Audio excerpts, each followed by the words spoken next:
Coming up on Retiring Today, we're talking about diversifying your investments. And why diversification in retirement is so important, and what you should be thinking about when it comes to taxes, investment fees, and investment risk. Plus, investment advisor Abby Huntrods joins us to break down how these fees could be eroding your wealth. All right now on Retiring Today.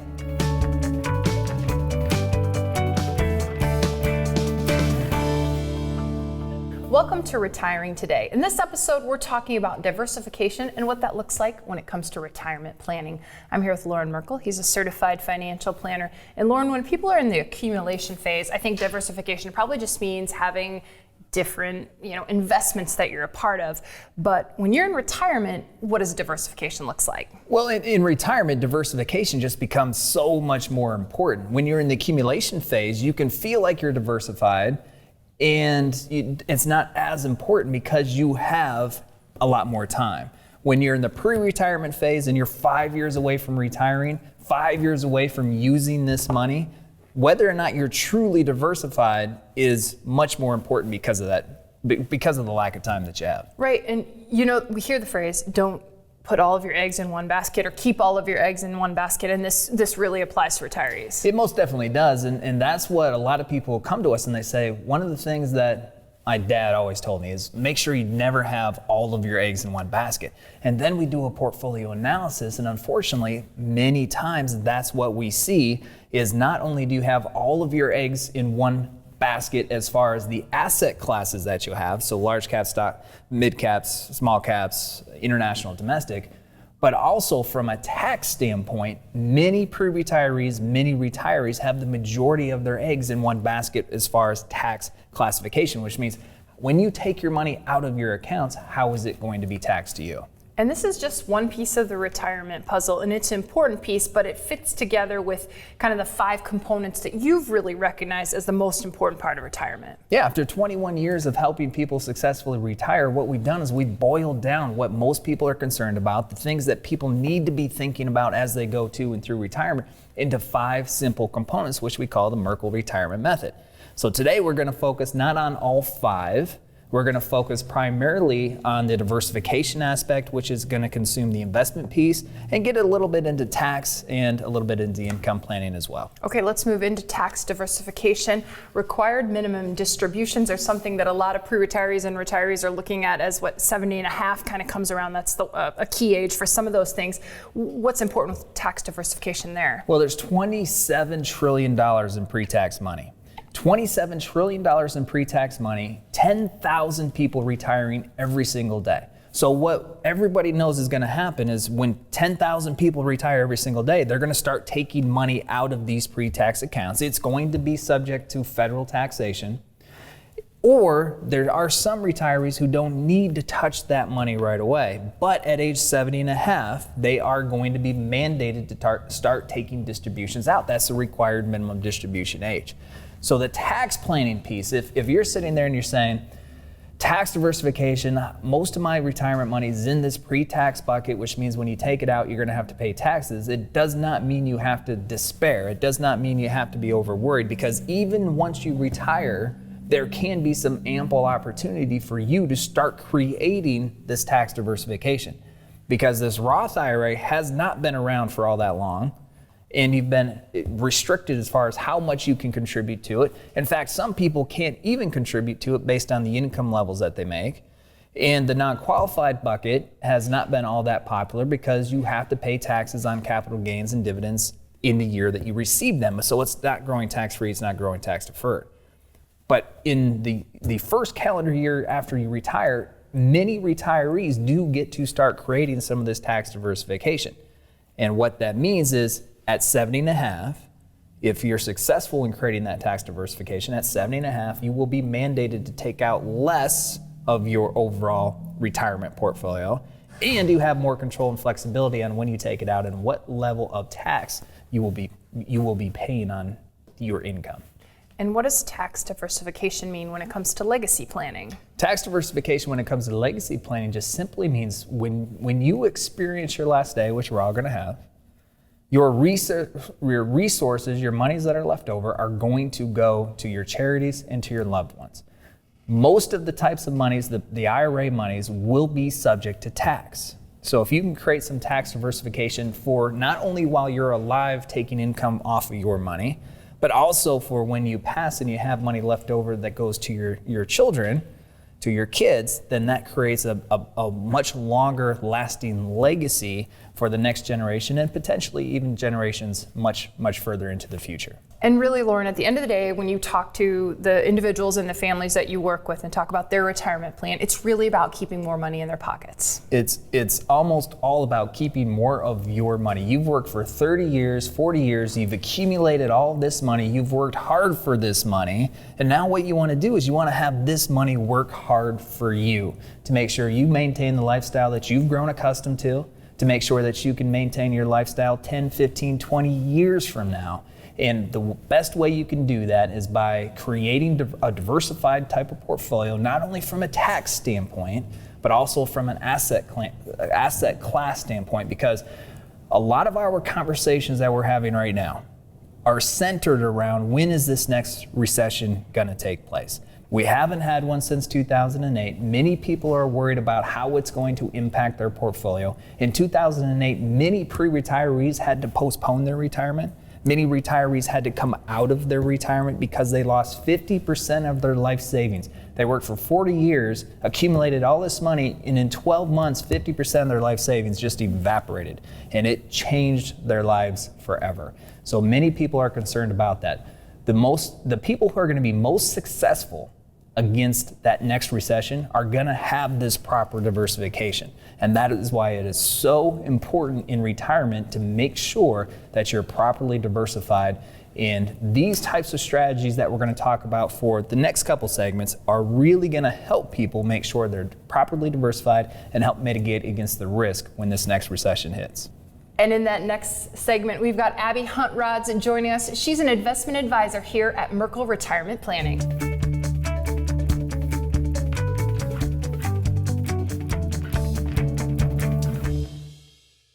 You have worked for a long time. There are so many decisions to make about your retirement. How much income do you need? How not to run out of money? Now is your chance, and you get one shot to get it right. Attend Merkle Retirement Planning's Passport to Retirement. We will discuss how to create tax-free income, how to avoid the next market meltdown, and how to wring every dime out of Social Security. Your time is now. Classes fill quickly. Call or text today. Zero cost to attend. You made it. Years of hard work, investing, planning, and now you're here. The long-awaited reward you spent a lifetime looking forward to. But what now? That's where we come in. We are Merkle Retirement Planning, your personal retirement planners. From investments to tax reduction strategies. With our Merkle Retirement Method, we can help you reach your retirement goals. For a complimentary visit, simply contact us today.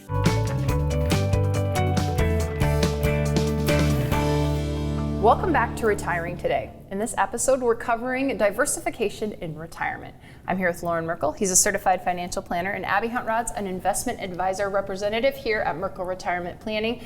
And a lot of people have mutual funds, guys, and they probably are wondering, how does that fit into that diversification in retirement? And Abby, before we kind of dive into it and explain why the apples are on the table here, tell us how a mutual fund works. Sure. So a mutual fund is a type of investment that takes money from a number of different individuals and investors, and it pools that money and then invests it in a variety of different securities depending on the investment objective within that fund. And Loren, why are mutual funds so popular? Well, mutual funds are the most common type of investment that people have, and partly because they're so easy. You put money into this mutual fund, you have a professional management team, they're buying and selling, and they're doing the research for us. And most people are just novices when it comes to investing in the markets. And so they really like the idea of somebody else taking the lead on the research and then the buys and sells. And that is what has made them so common, so popular. And so there's a lot of good things when it comes to mutual funds, but most people don't know about the negative aspects. And so, not to be negative Nellies here today, but we do want people to be educated about the good and the bad when it comes to any type of investment that they may choose to use. And they're great for accumulation. So mutual funds, we beat up on them a little bit, but when it comes to accumulating, you're younger, you're only putting away $50 a month, $100 a month. You get that management, that professional, the fund manager that's managing that fund does all that work for you and helps you accumulate in your earlier years. Okay, so you talked about a little bit, guys, about buying and selling within a mutual fund. So who does the buying and selling, Loren? The professional management team. The professional management team are the people in charge of researching whether or not they want to buy Apple stock or whether or not they want to sell Netflix. They're doing the research and then they are making the decisions. Today's the day to sell, today's the day to buy, how much, and what should be held within that fund. And Loren, pre-retirees and retirees are concerned about the tax implications of any investment. How does it change in mutual funds? Taxes are one of the biggest wealth eroding factors when it comes to your retirement. So we have to keep an eye on taxes. We're always looking to implement strategies to help decrease the amount of taxes that a retiree pays. But when it comes to investment product, mutual funds are actually one of the least tax efficient types of products that you can use. And part of that is because what is it that you own?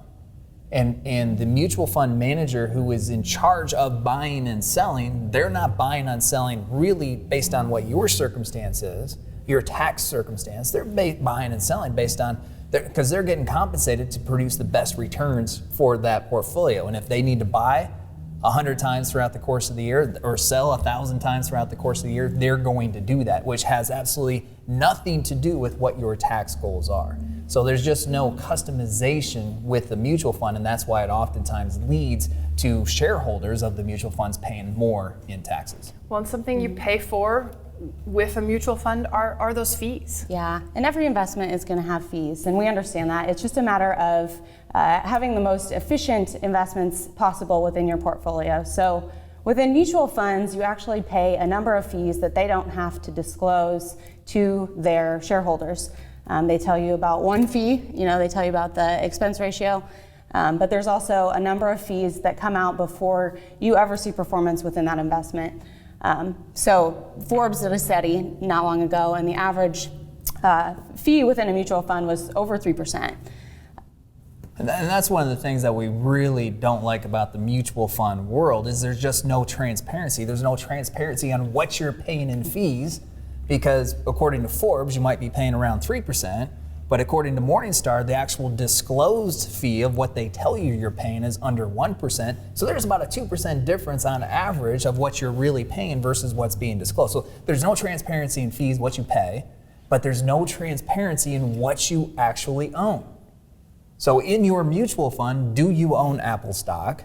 Do you own IBM? What is it that you really own? And that's probably the biggest deficiency of mutual funds. No transparency in fees or what it is that you actually own. And we have these apples in front of us here. These do represent Apple stock. And our producer, Allison Martin, she put together this kind of visual to show you how a mutual fund works and how sometimes you're paying a lot of money to get, well, I don't want to give away. I don't want to give it away. All right, Loren, walk us through it. All right, we're gonna try to do this really well here. These two bowls here represent two different mutual funds. This is the broad market of which the mutual fund managers can select. Are they selling or buying, okay? But all of these apples are Apple stock. So mutual fund A owns 5 shares of Apple stock. Mutual fund B owns 5 shares of Apple stock. What we're gonna do is show you how the buys and sells have an impact on diversification within an overall portfolio, because a lot of times people think they have 10, 5, 15 different mutual funds. You feel like you're diversified. All of these mutual funds have different names, and these different names are marketed names. And so they're intended to make you feel like this mutual fund is doing this mutual fund is doing this, you put them all together and you're diversified. But are we really diversified? And that's the demonstration that we have here. And this is also going to show us how those transaction expenses can eat away at the performance of within a mutual fund over time. Okay, so here we go. This is the broad market, 2 different mutual funds. Molly, you have done research at your mutual fund. You are the mutual fund manager. Okay. And you decided now's a great time to add more Apple stock to your portfolio. Okay, so I need to buy some. You're buying. Okay. You're buying 2 shares of Apple stock. All right, from the middle. Right here. But I have to pay a fee, correct? This is not free. This costs money to the mutual fund I and wish I the had some shareholders. free Apple stock. I wish someone would gift me some Apple stock. Man, wouldn't that be nice? Okay. Here we go. Here's the So I have to kidney pay. over We'll here. just say this is a 1 or 2 or something percent. There we go. All So right. it costs money to make that transaction. Abby, you guys did at your mutual fund, you did some research, and you decided now's a great time to unload some of your Apple holdings. So you're going to sell 3 shares of your Apple stock and put it back into the broad market. And what's that cost? Whatever. Well, that's a good point. Actually, because what we're doing here, this is called turnover. We're buying, we're selling, that's turnover, and there's a turnover ratio with each mutual fund. And not across the board, but what a lot of times it gives you an indication based on the transactions, the turnover ratio, what you're actually paying as far as the hidden fees. Because we can't see that transaction, and we don't, as shareholders, we don't know what that costs. So you ask what's it cost, as a shareholder, I don't know. Yeah.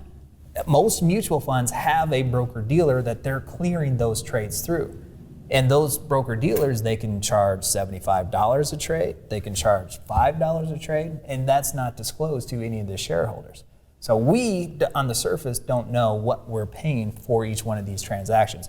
And so this money just represents the fact that we are paying, but in fact, today we don't really know what we are paying. Okay, so Abby, you guys did some more research, and you decided that 2 months after you sold the 3 shares of Apple, that you really like to buy Apple now.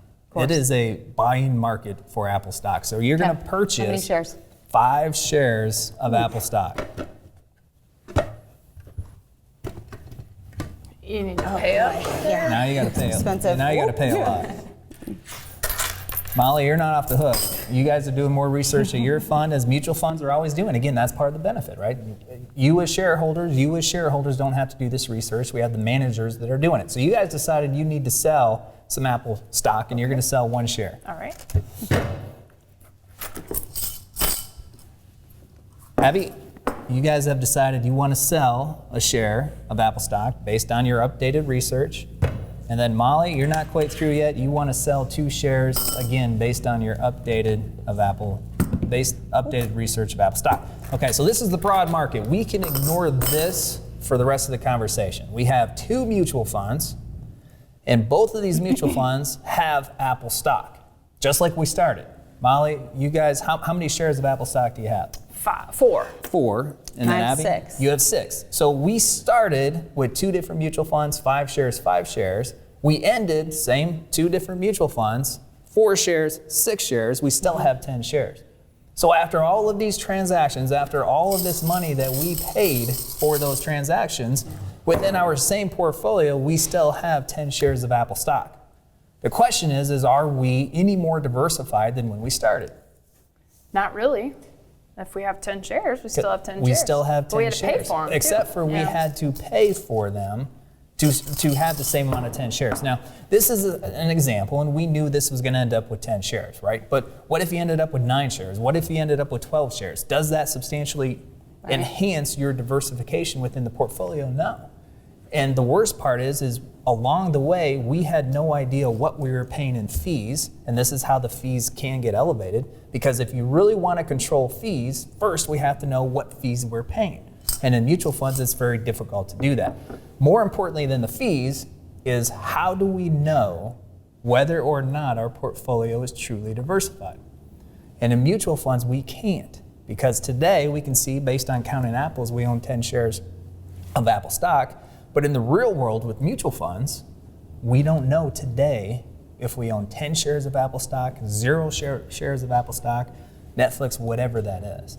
And that's why going to and through retirement using mutual funds is probably, for many people, not everybody, but for many people, is probably an outdated type of product to use, because diversification is ultimately the most important aspect of making sure that we can go through this next recession without losing half of our life savings. Yeah, and we talk a lot about fees and the impact that has on, your nest egg that you've accumulated and grown over your lifetime.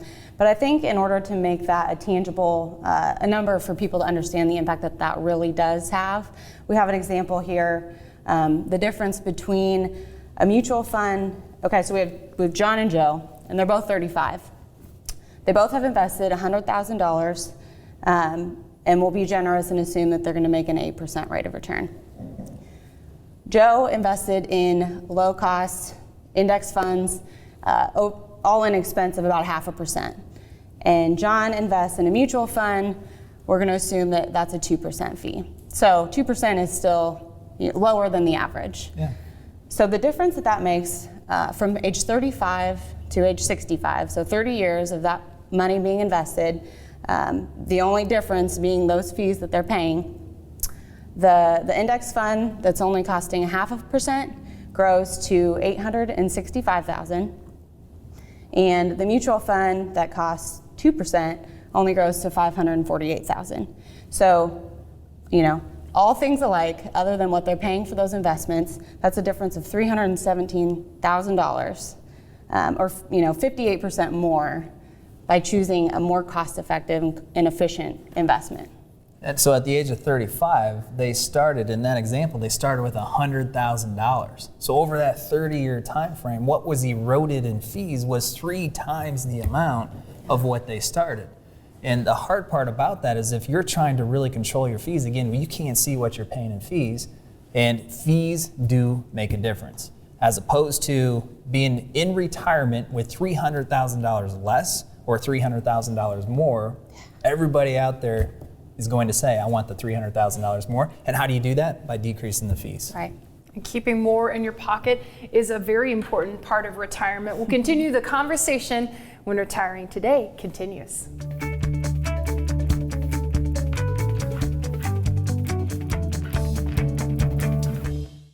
You have worked for a long time. There are so many decisions to make about your retirement. How much income do you need? How not to run out of money? Now is your chance, and you get one shot to get it right. Attend Merkle Retirement Planning's Passport to Retirement. We will discuss how to create tax-free income, how to avoid the next market meltdown, and how to wring every dime out of Social Security. Your time is now. Classes fill quickly. Call or text today. 0 cost to attend.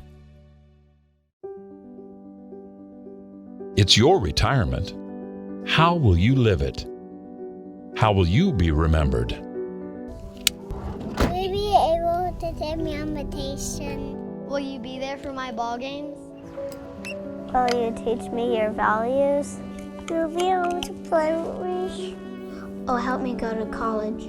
How will I remember you? Have the retirement you dream about. Contact us today.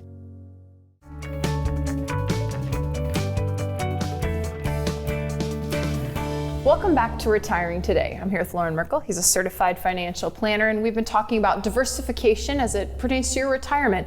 In the first segment, we talked about how it's important. Really, it keeps more money in the pocket of retirees, which is important. Second segment, we talked about mutual funds and how maybe for retirees, not always a good fit because of the fees and some other reasons. So what does diversification look like in retirement? Well, and one thing I want to point out is there are exceptions to every rule, right? So there are some retirees, pre-retirees, where 1 or 2 different types of mutual funds may make the most sense. It's just the overwhelming concept is that they're not transparent. They don't offer you diversification and transparency and fees. So what is it that you can use to create this diversification that so many retirees are seeking but just not receiving through the world of mutual funds? There's a whole list of different types of investments you can use. One of the first things that we do with people who come to our passport class and then come in to visit with us is we do an analysis to say, here's the amount of risk you are taking. How do you feel good about it? Are you taking more risk than what you should or feel comfortable with? Taking not enough risk? But also, where are these hidden fees? So most people have a whole list of mutual funds they're invested in, whether it's in your 401k plan, which most 401k plans, that's all they offer you, or it's underneath an IRA or brokerage account. So we'll find these hidden fees, and then that way you really know what it is that you're paying.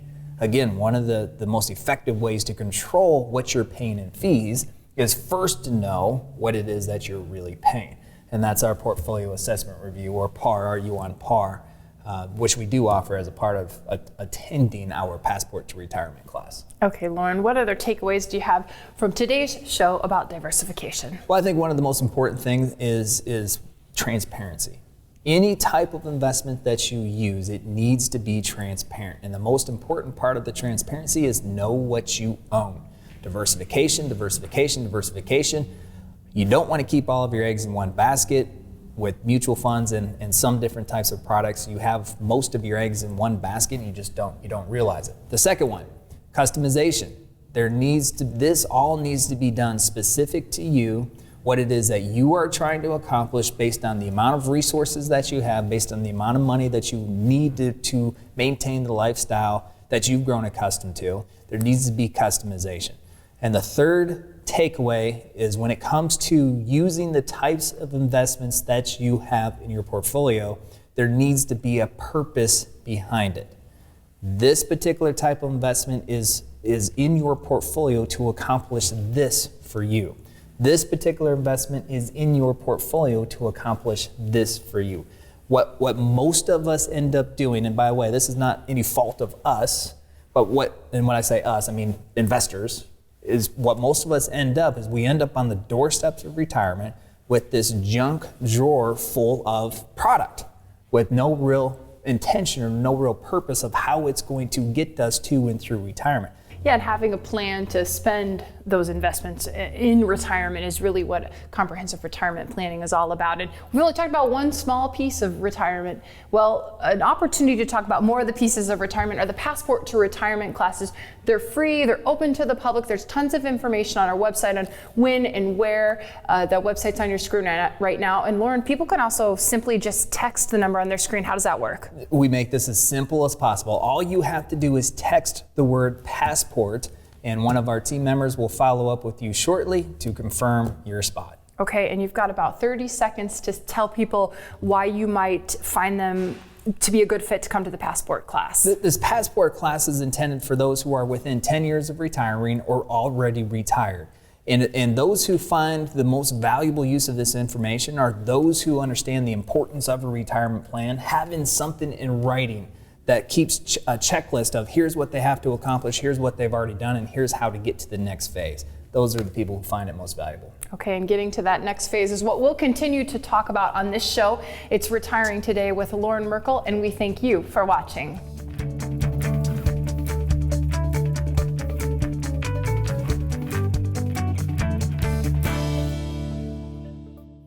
You have worked for a long time. There are so many decisions to make about your retirement. How much income do you need? How not to run out of money? Now is your chance, and you get one shot to get it right. Attend Merkle Retirement Planning's Passport to Retirement. We will discuss how to create tax-free income, how to avoid the next market meltdown, and how to wring every dime out of Social Security. Your time is now. Classes fill quickly. Call or text today. Zero cost to attend.